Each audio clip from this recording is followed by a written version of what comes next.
다 같이 기도하시겠습니다. 사랑의 하나님 감사합니다. 이 시간 시편 91편의 말씀을 우리가 함께 상고하기 원합니다. 전하는 자, 듣는 자 동일한 은혜를 주셔서 하나님의 말씀을 듣고 결단하는 시간이 될 수 있도록 인도하여 주시옵소서. 감사드리며 예수님의 이름으로 기도드립니다. 아멘. 오늘 하나님의 보호하시는 하나님이라는 제목으로 함께 말씀을 나누고자 합니다. 2차 세계대전이 일어나기 전에 프랑스가 독일을 공격에 대비하기 위해서 철동 같은 그런 요새를 지었다고 합니다. 당시 프랑스 장군의 이름이 앙드레 마지노 라인. 전차가 와서 폭격해도 끄떡하지 않을 정도로 강력한 방어 진지를 구축하고자 했습니다. 전차를 막기 위해서 이중천골로 벽을 만들었고 보병들을 막기 위해서 철조망으로 다 둘러쳤습니다. 그리고 어떤 포화도 이겨낼 수 있도록 한 트럭 한 대 정도의 그 사이즈만한, 그 두께만한 그런 콘크리트 벽을 만들기도 했습니다. 그리고 진지에 나가지 않아도 그 안에서 다 해결할 수 있을 정도로 발전할 수 있는 그 발전기 시설도 그 안에 다 만들어 놓았습니다. 그렇게 강력한 방어 진지를 구축하고 자신의 이름을 따서 마지노 라인, 그래서 마지노선이라고 그렇게 불리게 되었습니다. 마지노 장군과 프랑스 군인들은 이것을 만들어 놓고 이제 안심을 하였지요. 이렇게 철동 같은 방어 진지를 구축했기 때문에 이제 독일군의 어떤 공격에도 우리는 무너지지 않을 것이다 라고 그렇게 다짐을 했습니다. 근데 막상 이제 전쟁이 터지니까 이 마지노선은 무용지물이 되어버렸습니다. 왜냐하면 독일군들이 그 앞으로 공격해온 것이 아니라 뒤쪽으로 우회해서 프랑스군을 공격했기 때문입니다. 오랜 시간 동안 열심히 수고하여서 정말 튼튼한 방어진을 만들었는데 아무 소용도 되지 않았다라는 그런 이야기입니다. 이 예화를 보면서 시편 127편 1절이 생각났습니다. 여호와께서 집을 세우지 아니하시면 세우는 자의 수고가 헛되며 여호와께서 성을 지키지 아니하시면 파수꾼의 경성함이 허사로다. 너희가 일찍 일어나고 늦게 누우며 수고의 떡을 먹음이 헛되도다 말씀합니다. 여름이 되면 매년 홍수로 어려움을 당하는 지역이 있습니다. 올해는 잘 대비해 봅시다. 언론이 연신 보도합니다. 정치인들이, 유명한 사람들이 그 현장을 방문하기도 합니다. 애를 쓰는 것 같습니다. 그런데도 안타깝게도 어김없이 그때가 되면 그 지역엔 그 어려운 일들이 또 발생하게 되는 것이죠. 범죄가 또 매년 늘어나는 상황을 우리들이 보완하기 위해서 CCTV를 설치합니다. 그리고 더 강력한 법들을 만들어서 그 범죄율을 줄이고자 노력합니다. 하지만 그럼에도 불구하고 흉악범죄들은 더욱더 기승하고 있는 형국입니다. 병원들이 늘어나고 있습니다. 의술들이 더욱더 발달돼 가고 있습니다. 그런데 반대로 환자들이 더욱더 늘어나며 더 새로운 질병들이 발생하는 것을 보고 있습니다. 지금 무슨 말씀을 하고 있는 것입니까? 우리가 뭔가 열심히 대비하고 준비하고 있습니다. 하지만 우리에게 노력에는 한계가 있다라는 것입니다. 우리가 다 통제하기 여의치 않다라는 것입니다. 이 다른 말씀대로 돌려 말한다면 우리가 문제와 상황들을 통제하고 해결하려고 노력하고 있지만 그 노력이 대단한 것처럼 보이지만 결코 그 노력이 대단하지 않다라는 것입니다. 시편 127편의 말씀처럼 여호와께서 집을 세우지 아니하시면 세우는 자의 수고가 아무것도 아니다라고 말씀하고 있는 것이지요. 여호와께서 집을 세우지 아니하시면 인간의 모든 노력은 결국 헛수고에 지나지 않다라고 말씀하고 있는 것입니다. 오늘 저희가 읽었던 이 시편 91편의 기자도 이것을 깨달았던 것 같습니다. 그래서 이렇게 말하지요. 오늘 본문 2절입니다. 우리 다 같이 한번 읽어볼까요? 나는 여호와를 향하여 말하기를 그는 나의 피난처요 내가 의뢰하는 하나님이시라. 아멘. 시편 기자가 말합니다. 여호와는 나의 피난처요 여호와만이 나의 요새요 여호와만이 내가 의뢰하는 하나님이십니다라고 시편 기자가 말하는 것이죠. 이 시편 쓴 이 기자도 노력해 봤습니다. 애를 써봤고 자신의 힘으로 무엇인가 이뤄보려고 했습니다. 그런데 어느 순간에 자신의 무력함을 깨닫게 된 것이에요. 그리고 고백하는 것입니다. 여호와만이 나의 참된 피난처 되십니다.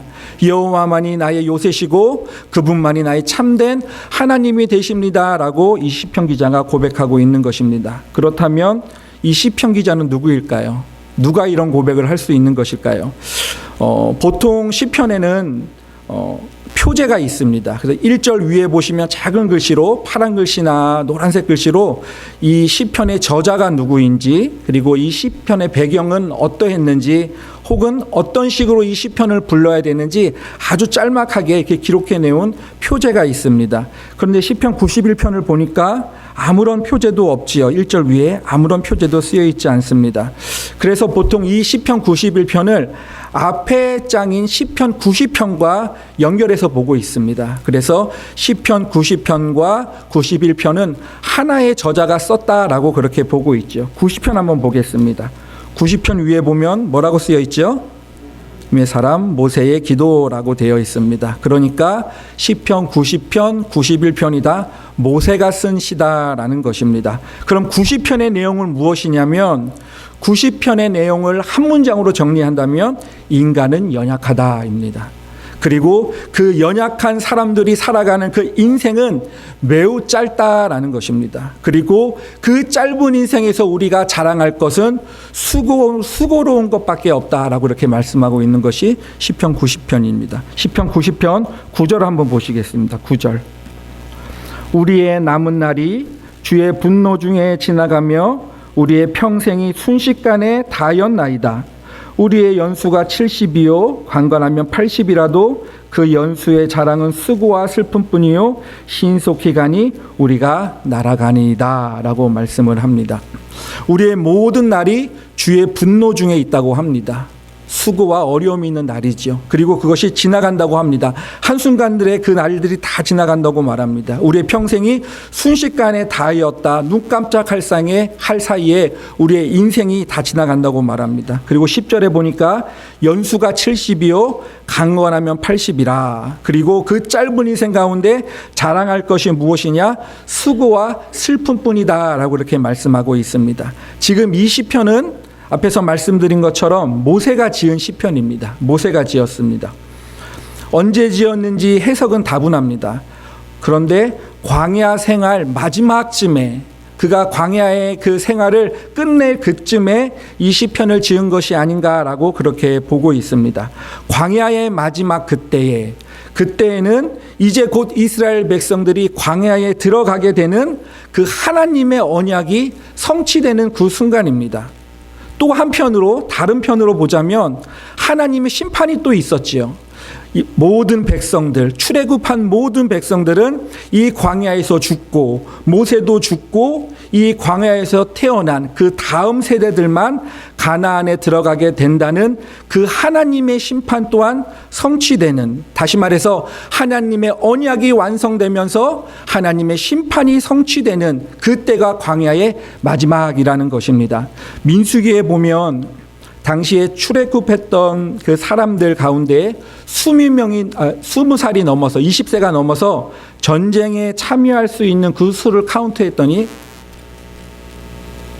약 60만 명 정도가 됐습니다. 그러니까 최소한 출애굽했던 그 당시의 사람을 최소한으로 어림잡아 한 200만 명을 넘게 보고 있는 것입니다. 그렇다면 우리가 일반적으로 계산을 해도 하루의 평균 제가 카운트 해보니까 약 150명 정도의 사람들이 매일마다 장례를 치르게 되었다라는 것입니다. 하나님의 심판이 뭐냐면 출애굽한 사람들이 광야에서 다 죽어야 되는 것이에요.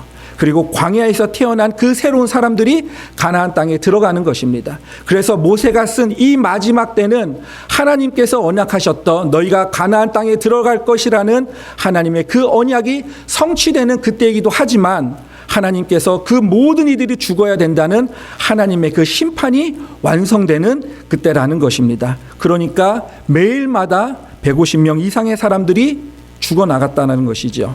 그래서 어떤 면으로 이 광야의 삶은 한편으로는 커다란 장례식의 연속이 아니었을까라고 생각해 봅니다. 매일 사람들이 죽고 또 매일 사람들이 태어납니다. 장례를 치르면서 계속해서 그 과정을 보면서 마치 이 광야에 이 이스라엘의 민족의 그 행렬은 어쩌면 하나님께 영광을 올려드리면서도 또 한쪽으로는 커다란 장례의 행렬이 아닌가라는 것입니다. 이 가운데 모세가 무엇을 느꼈을까요? 모세가 이것을 보면서 무엇을 느꼈을까요? 아, 세월이 참 빠르구나. 그리고 그 세월 안에 있는 우리의 삶은 너무나도 연약한 삶을 지금 살아가고 있구나라는 것을 느꼈습니다. 그렇다면 이 인생의 해답은 무엇인가? 그것을 깨달은 것이 시편 90편이라면 과연 그런 사람들 가운데에 우리가 바라봐야 될 우리의 인생의 해답은 무엇인가가 바로 시편 91편입니다. 앞의 시편에서는 인간의 연약함을 깨달았습니다. 우리의 무지함을 깨달았고 우리가 살아가는 그 인생이 얼마나 짧다는 것을 모세는 깨달았어요. 그리고 나서 내가 이렇게도 준비했고 대비했고 애를 쓰고 노력해봤지만 결국에는 내 뜻대로 되는 것이 나의 인생이 아니구나라는 걸 깨달았습니다. 그리고 나서 그 답을 어디서 찾는가? 그것이 오직 하나님 앞에 있구나라고 쓴 것이 시편 91편의 말씀이신 것입니다. 그래서 시편 91편은 이렇게 말씀합니다. 우리의 인생은 참 연약하지만 우리네 인생들은 참 짧은 인생이지만 그러므로 우리에게 필요한 것은 무엇이냐면 하나님의 보호하심이 필요하다라고 말하는 것입니다. 그러므로 우리에게 필요한 것이 무엇이냐면 하나님을 의지하는 그 마음이 우리에게 필요하다라고 모세가 고백하고 있습니다. 잠언도 이와 비슷한 말씀을 합니다. 잠언 18장 10절에 보니까 이렇게 말씀합니다. 여호와의 이름은 견고한 망대라 의인은 그리로 달려가서 안전함을 얻느니라. 잠언의 기자도 말하고 있는 것이죠.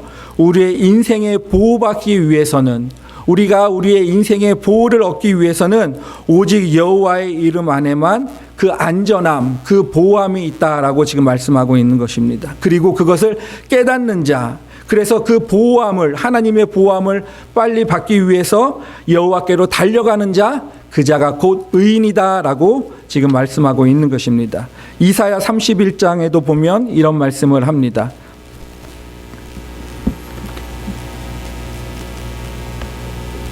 이사야 31장 1절에서 3절까지 보면 도움을 구하러 애굽으로 내려가는 자들은 화 있을진저 그들은 말을 의지하며 번거의 많음과 마병의 심히 강함을 의지하고 이스라엘의 거룩하신 이를 앙모하지 아니하며 여호와를 구하지 아니하나니 여호와께서도 지혜로우신즉 재앙을 내리실 것이라.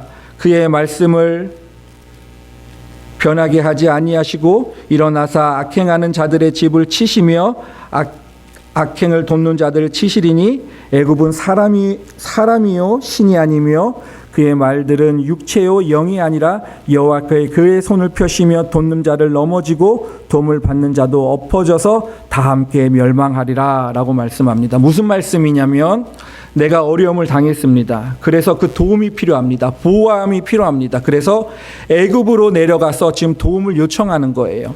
그런데 그 애굽에서 도움을 요청하는 자에게 하나님께서 뭐라고 말씀하시냐면 너에게 화가 있을 것이다 라고 말합니다. 왜냐하면 자신의 보호함이 필요한데 나에게 지금 의지할 누군가가 필요한데 그것이 1절 하반절에 보면 그 행동은 이스라엘의 거룩한 이를 앙모하지 아니하며 여호와를 구하지 아니하는 모습이다라고 이렇게 말씀하고 있는 것이 애굽을 찾아갔던 그 모습이 하나님 보시기에는 나에게 도움을 요청하지 않는 모습, 나에게 보호함을 의지를 나타내지 않는 그 모습이었기 때문에 하나님은 너희들을 벌하실 것이다 라고 이렇게 말씀하고 있는 것입니다. 이와 같이 모세가 고백한 것처럼 잠언과 이사야가 말씀하고 있는 것처럼 결국 하나님의 보호하심이 없는 하나님의 이름이 거론되지 않고 살아가는 우리의 인생들은 아무리 그 인생이 우리가 노력하고 애쓴다 할지라도 그 인생은 손살같이 지나가는 인생이며 그 가운데 의로운 것이 없다라는 것을 지금 말씀하고 있는 것입니다. 그렇다면 구체적으로 의지한다는 것, 하나님 앞에 보호받는다는 것, 우리가 하나님을 의지해야 되는데 그 의지한다는 의미가 무엇인가? 의지한다. 아이들이 엄마를 의지하지요. 아이들이 엄마를 의지합니다. 저희 둘째가 고넬료입니다. 고넬료가 요즘에 유치원을 다니는데 유치원을 다녀오면 한동안 엄마 품에 안겨서 가만히 있어요. 오자마자 차에서 내리자마자 소파에 가서 엄마 품에 먼저 파고듭니다. 그리고 한동안 가만히 있어요. 8시 30분에 이 아이가 학교 갑니다. 근데 끝나는 시간이 11시 30분이에요. 3시간 유치원 생활합니다. 점심도 안 먹고 옵니다. 그런데 나름대로 뭔가가 고단했나 봐요. 그래서 집에 오자마자 엄마 품에 안겨서 아무 말도 안 하고 한동안 가만히 있습니다. 저는 이 아이의 모습을 보면서 이것이 의지하는 것이 아닌가라고 생각을 해봤습니다. 내가 사랑하고 있는 분, 내가 사랑할 수 있는 분, 그리고 내가 믿고 신뢰할 수 있는 그분의 품에 안겨 있는 것, 그래서 그 품 안에서 평안을 얻을 수 있는 것, 그것이 의지하는 것이 아닌가라고 생각을 해봤습니다. 오늘 본문에서도 하나님을 의지하는 것에 대해서 말씀하고 있어요. 14절인데요. 오늘 본문 14절을 보시면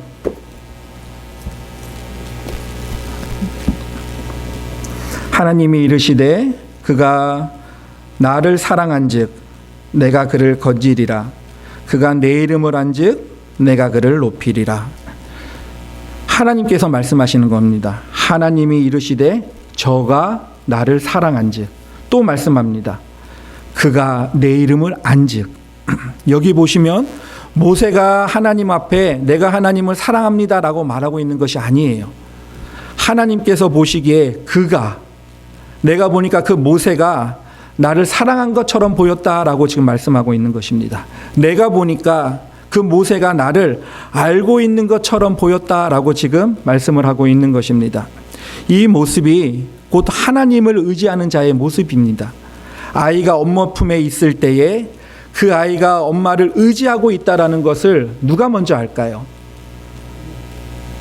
네, 맞습니다. 네. 행동은 아이가 합니다. 행동은 뭔가 마음이 텁텁하고 뭔가 마음이 고단하여서 불편하여서 엄마 품이 그러워 엄마 품에 들어갑니다. 하지만 그 아이를 안고 있는 그 엄마는 지금 이 아이가 나를 의지하고 있구나, 이것을 먼저 깨닫게 되는 것이죠. 그 말씀입니다. 하나님이 말씀합니다. 내가 나를 사랑하고 있구나, 내가 나를 알고 있구나. 모세에게 하는 말이에요. 내가 나를 지금 의지하고 있구나. 그럼 하나님께서 그가 나를 의지하고 있다면, 내가 하나님을 의지하고 있는 것을 하나님께서 아셨다면 이제 그 사람들에게 하나님은 어떠한 은혜를 베풀어 주십니다. 하나님께서 그거를 아셨다면, 그런 고백이 하나님께서 받으셨다면 하나님께서 그 사람들에게 어떠한 은혜를 베풀어 주시는데, 그 은혜가 무엇이냐면 바로 하나님의 보호하심이 우리 가운데 있게 된다는 것입니다. 나를 사랑한즉, 그 다음 말씀이 뭡니까? 내가 너를 건지리라. 내 이름을 안즉, 하나님께서 말씀합니다. 그러므로 내가 그를 높이리라. 그렇다면 무엇에서부터 건지고 무엇에서부터 우리를 높여준단 말입니까? 어디서부터 우리를 보호해준다는 말입니까? 6절과 10절 말씀 보겠습니다. 제가 읽겠습니다. 어두울 때 퍼지는 전염병과 밝을 때 닥쳐오는 재앙을 두려워하지 아니하리로다. 1000명이 내 왼쪽에서 10,000명이 내 오른쪽에서 엎드러지나 이 재앙이 내게 가까이 하지 못하리라. 오직 너는 똑똑히 보리라. 악인들의 보응을 내가 보리로다. 내가 말하기를 여호와는 나의 피난처시라 하고 지존자는 너의 거처로 삼았으므로 화가 내게 미치지 못하며 재앙이 내 장막에 가까이 오지 못하리라. 아멘. 엄청난 하나님의 보호하심을 지금 설명해 주고 있어요. 6절을 보니까 연병과 파멸이 온다고 해도 두렵지 않도록 보호해 주신다라고 말씀합니다. 7절을 보니까 1000명이 혹은 10,000명이 쓰러지는 그런 무시무시한 재앙이 온다 할지라도 나는 그 1000명처럼, 나는 그 10,000명처럼 넘어지지 않게 해주시겠다고 하나님께서 지금 말씀하고 있습니다. 참 이상하지요? 재앙이 나를 피해갑니다. 우리가 경험했을 것입니다. 연병과 파멸이 와도 잠시 주춤할 수 있지만 이내 우리는 곧 담대함을 얻게 됩니다. 도대체 이것이 무엇인가요? 우리가 럭키가입니까? 세상의 말대로 우리가 재수가 좋아서, 어쩌면 이것이 다 우연인가요? 다 넘어지는데 나만 넘어지지 않는 것, 모두가 다 어려운데 하나님의 은혜로 그 어려운 가운데서도 피할 길을 열어주시는 것, 그것이 우연이 아닙니다. 하나님께서 우리를 보호해 주시고 있기 때문인 것이죠. 그럼 하나님은 어떠한 방법으로 우리를 지켜주고 계신가라는 것입니다. 일반적인 삶을 통해서 하나님께서 우리를 보호해 주시기도 합니다. 우리가 살아가는 평범한 그 일상 속에서 하루아침에 눈을 뜨고 열심히 하루를 살아가고 또 저녁에 눈을 감는 그 평상적인 일반적인 우리의 삶 가운데서도 하나님께서 우리를 도와주시죠. 틀림없이 하나님의 보호의 손길이 우리 가운데 있습니다. 그런데 오늘 모세는 그러한 일반적인 하나님의 보호하심을 말씀하지 않고 아주 특별한 아주 영적인 하나님의 보호하심을 말씀하고 있습니다. 11절부터 13절까지입니다. 제가 읽겠습니다. 그가 너를 위하여 그의 천사들을 명령하사 내 모든 길에서 너를 지키게 하심이라. 그들이 그들의 손으로 너를 붙들어 발이 돌에 부딪히지 아니하게 하리로다. 내가 사자와 독사를 밟으며 젊은 사자와 뱀을 발로 누르리로다 라고 말씀을 합니다. 여기 보시면 하나님께서 당신을 의지하는 자들에게 하나님께서 보호해 주시는데 그 보호하시는 방법이 천사에게 명령하신다라고 말씀하고 있습니다. 그 천사에게 명령을 하신대요. 지금 가서 저 사람에게, 저 권사님에게, 저 집사님에게 가서 그들을 지켜라 라고 하나님께서 천사를 보내주신다라고 합니다. 그리고 그런 명령을 받은 자는 12절에 보니까 그 천사들이 나의 발을 붙들어서 발이 돌에 부딪히지 아니하게 하리로다. 천사들이 와서 나의 발을 붙들어서 발에 돌이 부딪히지 않게 한다고 말씀하고 있습니다. 오늘 본문이 12절의 말씀을 가지고 간증을 하시는 한 분이 계십니다. 이희돈 장로님이라고 계시는데요. 뉴욕에 있는 세계무역센터 수석 부총재까지 하셨고 2022년도에 돌아가셨던 장로님이십니다. 이분이 이 본문을 가지고 이 구절을 가지고 간증을 하세요. 이분은 일 때문에 세계무역센터에 세미나가 자주 있었다고 합니다. 그래서 그런 흔한 날 중에 하루였는데 뉴욕에 이분은 도착해서 무역센터로 가는 그 길에 이분 아침 루틴이 뭐냐면은 어떠한 그 커피 브랜드에서 그 모닝 커피를 마시는 것이 이분 루틴이라고 합니다. 그래서 늘 가는 그 브랜드의 커피숍을 갔는데 그날은 유별나게 사람들이 3배나 더 많았다고 해요. 그 선이. 그래가지고 거기서 시간이 촉박해서 커피를 마실 수 없어서 근처에 있는 다른 브랜드를 찾아서 커피숍을 방문하게 됐는데 이번에는 문을 열려 있는데 거기서 일하는 사람이 아무도 안 모였다고 합니다. 그래서 할 수 없어 그 옆에 보니까 과일 주스 가게가 있는 거예요. 그래서 과일 주스 가게를 가서 한 번도 먹어보지 않은 딸기 주스를 샀다고 합니다. 그리고 그 딸기 주스를 가지고 무역센터로 가는 길에 그 주스를 먹었는데 배탈이 났습니다. 그래서 급하게 화장실을 찾아야 됐고 그러므로 그 스케줄이 뒤로 미뤄지게 됐습니다. 그래서 이분이 그 약속된 그 사람들한테 다 전화를 돌려서 지금 시간이 늦춰졌으니까 어디 가서 식사라도 하고 오라라고 전했다고 합니다. 그렇게 1시간 남짓 무역센터에 가지 못하고 1시간 남짓 주춤하는 그 사이에 무역센터에서 테러가 발생하게 된 것입니다. 그래서 이 장로님은 추후에 이희돈 장로님은 세계무역센터 부총재까지 하시면서 세계를 돌아다니면서 간증하세요. 아주 그분의 메시지는 간결합니다. 뭐라고 말씀을 하시냐면 천사들이 나의 출근길을 막았다. 하나님이 천사들을 보내주셔서 나의 발걸음을 지켜주셨다라고 그분이 간증을 합니다. 오늘 시편을 쓴 이 모세도 무수하게 이런 경험을 했습니다. 일상적인 그런 하나님의 보호하심 은혜도 경험한 것은 당연이거니와 하나님의 놀라운 역사, 이 기적과 같은 역사, 감히 우리가 상상할 수 없는 하나님의 보호하심을 이 모세도 경험했다라는 것입니다. 만나와 메추라기 사건, 우리가 잘 아는 구름 기둥과 불 기둥의 사건, 홍해의 사건, 마라의 쓴물, 그 모든 사건 하나하나가 그는 하나님의 놀라운 보호하심이었고 하나님의 놀라운 역사하심이었다는 것을 이 모세도 알고 있었던 것입니다. 여러분, 이런 은혜가 우리한테 있기를 바랍니다. 누군가에는 틀림없이 여기 계신 누군가에는 틀림없이 이런 기적과도 같은 은혜가 필요할 줄 믿습니다. 하나님께서 우리의 삶 가운데 동행해 주세요. 우리가 아침에 눈을 뜨고 열심히 일을 하고 열심히 우리가 살아갑니다. 저녁에 또 잠을 잡니다. 그 매 순간마다 하나님께서 우리와 함께하고 계셔요. 그것은 당연한 것입니다. 하지만 반드시 누군가는 이 모세가 만났던, 이 기드온 장로님이 만났던 이 기적과도 같은, 성경에 기록되어 있는 이 역사와도 같은 사건이 우리에게 필요할 줄 믿습니다. 그런데 하나님의 보호하심이 여기서 끝나는 것이 아닙니다. 오늘의 본문에 보니까 또 한 가지 특별한 보호하심을 설명하고 있는데요. 13절입니다. 13절. 근데 우리 11절과 연결해서 한번 읽어보겠습니다. 11절 읽고 13절 우리 다 같이 한번 읽어보겠습니다. 그가 너를 위하여 그의 천사들을 명령하사 내 모든 길에서 너를 지키게 하심이라. 13절.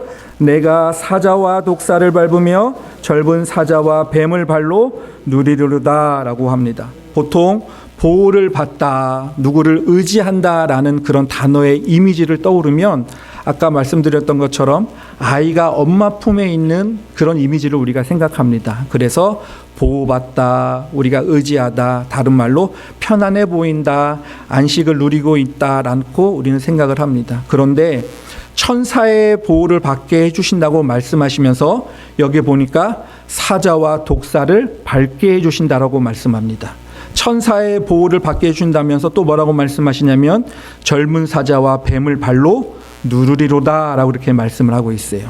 지금 하나님의 보호하심을 두 가지로 설명하고 있는 것이에요. 하나는 이기드온 장로님처럼 기적과도 같은 놀라운 하나님의 보호하심, 그 은혜를 말하고 있는 것이고, 또 하나의 보호하심은 무엇이냐면 사자와 뱀과 독사를 밟는 것, 다시 말해서 그 사탄을 밟을 수 있는 그런 보호하심을 우리에게 주신다라고 하나님은 말씀하고 있는 것입니다.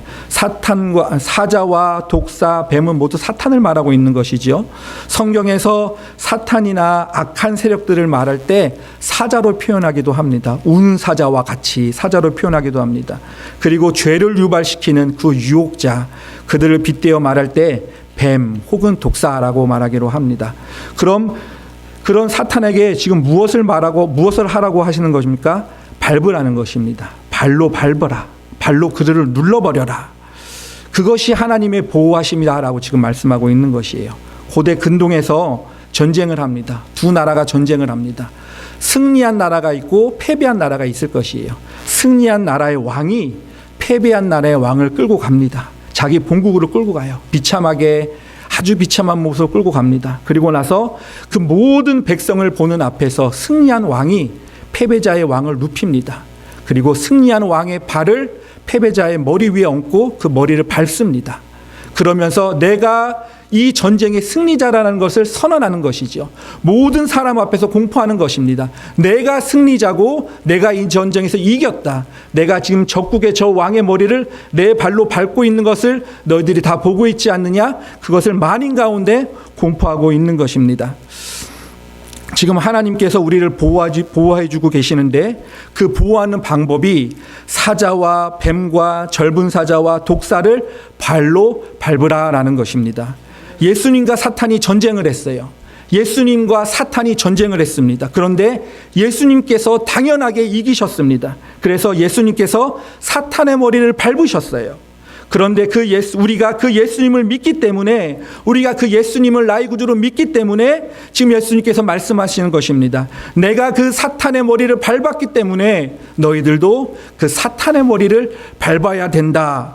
그것이 너희가 하나님 앞에서 보호받는 길이다라고 지금 말씀하고 있는 것입니다. 여러분, 우리에게 이런 권세가 있을 줄 믿습니다. 사탄과 사자와 뱀과 독사의 머리를 밟을 수 있는 권세를 하나님께서 우리에게 주신 줄 믿습니다. 오늘 시편 91편을 통해서 하나님의 보호라는 제목을 저희가 말씀을 나눴습니다. 하나님은 우리를 보호해주고 계세요. 그런데 그 보호받는 사람들은 2절의 말씀처럼 하나님을 향하여서 여호와는 나의 피난처입니다. 여호와는 나의 요새십니다. 내가 의뢰하는 분이십니다. 라고 고백하는 그 자여야만 된다라는 것입니다. 그리고 그런 고백을 할 때 하나님은 14절의 말씀에서 그가 나를 사랑하는 것을 내가 알고 있다. 그가 나를 알고 있는 것을 내가 또한 알고 있다라고 하나님께서 그런 고백한 자들의 사랑을 것을 하나님께서 알고 있다라는 것이에요. 그리고 그렇게 알게 된 그 사람들에게 하나님께서 이제 보호를 해주시는데, 성경에 기록된 기적과 같은 보호하심, 이도훈 장로님과 같은 그런 놀라운 그런 보호하심이 우리 가운데 있다라는 것입니다. 뿐만 아니라 원수였던 그 사탄의 머리를 밟을 수 있는 예수 그리스도의 승리와 권세를 우리에게 주시는 그 보호하심도 우리에게 있다라는 것입니다. 성도 여러분, 그런데 이것이 세상 모든 사람들에게 다 주어진 것이 아닙니다. 모든 사람들에게 이 특별한 보호하심과 특별한 은혜가 다 주어진 것이 아니에요. 2절의 말씀처럼 나는 여호와를 향하여 말하기를 그는 나의 피난처요 나의 요새요 내가 의뢰하시는 하나님이시니라는 이 믿음의 고백을 하는 하나님의 자녀들에게 하나님께서 이 보호하심이 허락되었다라는 것입니다. 우리 이런 고백을 하시는 여러분들 되기 원합니다. 우리 큰 소리로 다 함께 2절 다 같이 한번 한 목소리로 읽어보시겠습니다. 이게 여러분들의 믿음의 고백입니다. 이런 고백을 하시는 여러분들에게 방금 말씀드렸던 하나님의 성경에 나타난 놀라운 기적과 사탄의 머리를 밟을 수 있는 하나님의 능력의 권세가 여러분 가운데 있기를 바랍니다. 다 같이 한 목소리로 읽겠습니다. 나는 여호와를 향하여 말하기를 그는 나의 피난처요 나의 요새요 내가 의뢰하는 하나님이시라. 아멘. 이 시간 다 같이 기도하시겠습니다. 사랑 은혜가 충만하신 여호와 하나님 아버지, 감사합니다. 시편 90편을 지나 91편의 말씀을 나눴습니다. 하나님, 모세가 부단히 노력했습니다. 그가 자신의 힘으로 이스라엘 민족의 역사를 바꿔보고자 애썼습니다.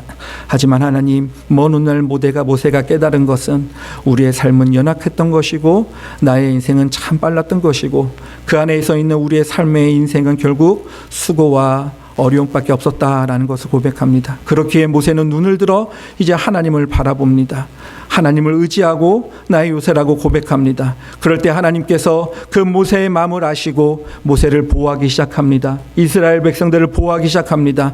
하나님의 놀라운 천사를 보내시는 기적의 보호가 우리 가운데 있기를 원합니다. 사탄과 마귀의 그 모든 권세를 우리의 발로 밟을 수 있는 하나님의 보호하심이 우리의 모든 성도님들 가운데 충만하게 넘치기를 예수 그리스도의 이름으로 간절히 바랍니다. 예수 그리스도의 이름으로 기도드렸습니다. 아멘.